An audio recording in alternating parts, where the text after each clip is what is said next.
ઈરાનમાં અત્યારે બિલકુલ અલગ જ ડખો ચાલી રહ્યો છે। અહીં જનતા રસ્તાઓ પર ઉતરી આવી છે, જેનું કારણ ઈરાનના ચલણનું સતત અવમૂલ્યન।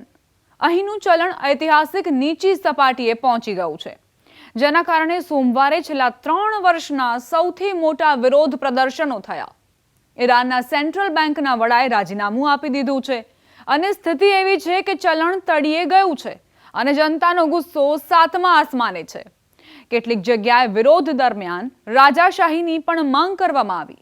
ઈરાનના સરકારી ટીવી પર જ્યારે જણાવવામાં આવ્યું કે કેન્દ્રીય બેંકના વડા મોહમ્મદ રઝા ફર્ઝીને રાજીનામું આપી દીધું છે, તે પછી રાજધાની તહેરાનની સાદી સ્ટ્રીટ અને ગ્રાન્ડ બજાર પાસેના વિસ્તારમાં વેપારીઓ અને દુકાનદારોએ પ્રદર્શન શરૂ કરી દીધું। આપને જણાવી દઉં કે ઈરાનમાં ગ્રાન્ડ બજારના વેપારીઓ ઈરાનની રાજનીતિમાં હંમેશા મહત્વપૂર્ણ રહ્યા છે અને 1979ની ઇસ્લામિક ક્રાંતિમાં પણ તેમની મોટી ભૂમિકા હતી। સરકારી સમાચાર એજન્સી IRNAએ જણાવ્યું કે ઇસ્ફહાન, શિરાઝ અને મશહદ જેવા મોટા શહેરોમાં પણ પ્રદર્શનો થયા છે। તહેરાનના કેટલાક વિસ્તારોમાં પોલીસે પ્રદર્શનકારીઓને હટાવવા માટે ટીયર ગેસનો ઉપયોગ કર્યો। ઈરાનમાં વર્ષ 2022માં પણ આવું મોટું આંદોલન થયું હતું, પરંતુ ત્યારનું અને હવેનું કારણ અલગ છે। આ વખતે મામલો અર્થવ્યવસ્થા સાથે જોડાયેલો છે અને તેની સીધી અસર જનતા પર પડી રહી છે। ઈરાનમાં આ વખતે સ્થાનિક ચલણ રિયાલની હાલત અત્યંત ખરાબ થઈ ગઈ છે।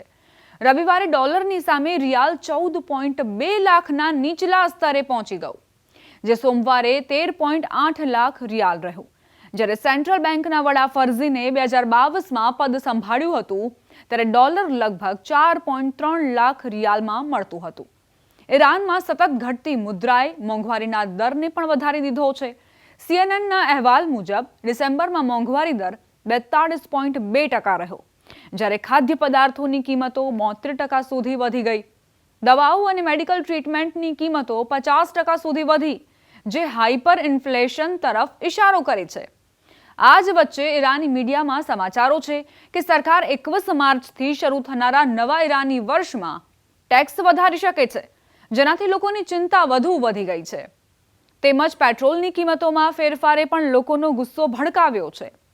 આ વિરોધ પ્રદર્શનો 2022 પછી સૌથી મોટા માનવામાં આવે છે।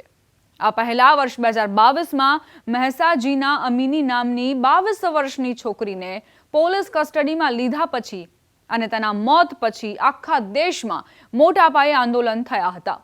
દાવા પ્રમાણે મહેસાને કથિત રીતે હિજાબ યોગ્ય રીતે ન પહેરવાના આરોપમાં પોલીસે ધરપકડ કરી હતી, જે પછી પોલીસ કસ્ટડીમાં તેનું મોત થયું હતું। એકવાર ફરીથી ઈરાન એવું જ આંદોલન જોઈ રહ્યું છે। એસોસિએટેડ પ્રેસ સાથે વાત કરતા લોકોએ જણાવ્યું કે અનેક વેપારીઓએ પોતાની દુકાનો બંધ કરી દીધી અને અન્યને પણ એવું કરવા કહ્યું। 2015માં થયેલા પરમાણુ કરારના સમયે ડોલર લગભગ 32,000 રિયાલનો હતો। જોકે વર્ષ 2018માં તત્કાલીન અમેરિકી રાષ્ટ્રપતિ ડોનાલ્ડ ટ્રમ્પના કરારમાંથી બહાર નીકળ્યા પછી સ્થિતિ વણસતી ગઈ। તાજેતરમાં ઇઝરાયલ ઈરાન વચ્ચે થયેલા સૈન્ય અથડામણ પછી ઈરાનની અર્થવ્યવસ્થા પર ખરાબ અસર પડી। સંયુક્ત રાષ્ટ્રએ ફરીથી સપ્ટેમ્બરમાં ઈરાન પર પ્રતિબંધો લગાવ્યા અને અમેરિકા પણ તેની વિરુદ્ધ છે। ઈરાન આ સમયે આર્થિક સંકટ, વધતી મોંઘવારી અને રાજકીય દબાણના સંકટમાંથી પસાર થઈ રહ્યું છે। ઈરાનના પરમાણુ કાર્યક્રમને લઈને અમેરિકા અને ઈરાન વચ્ચે જે તણાવ ચાલી રહ્યો છે, તેનાથી પણ ઈરાનની જનતા પર ખરાબ અસર પડી રહી છે। તાજેતરમાં ઇઝરાયેલી પ્રધાનમંત્રી બેન્જામિન નેતન્યાહુ અને અમેરિકી રાષ્ટ્રપતિ ડોનાલ્ડ ટ્રમ્પ વચ્ચે મુલાકાત થઈ, તો ગાઝા સાથે ઈરાનનો મુદ્દો પણ છવાઈ રહ્યો। ઈરાનના રાષ્ટ્રપતિ મસૂદ પેજેશ્કિયને રવિવારે કહ્યું હતું કે ઈરાન હવે અમેરિકા, ઇઝરાયલ અને યુરોપિયન દેશો સાથે પૂરી રીતે યુદ્ધમાં છે। તેમણે માન્યું કે આ 1980 કરતાં પણ વધુ મુશ્કેલ સ્થિતિ છે। તેમજ ટ્રમ્પે નેતન્યાહુ સાથે મુલાકાત પછી કહ્યું કે જો ઈરાન પરમાણુ કાર્યક્રમને લઈને કોઈ પગલું ભરે છે, તો તેઓ તેને ઉખાડી ફેંકી દેશે।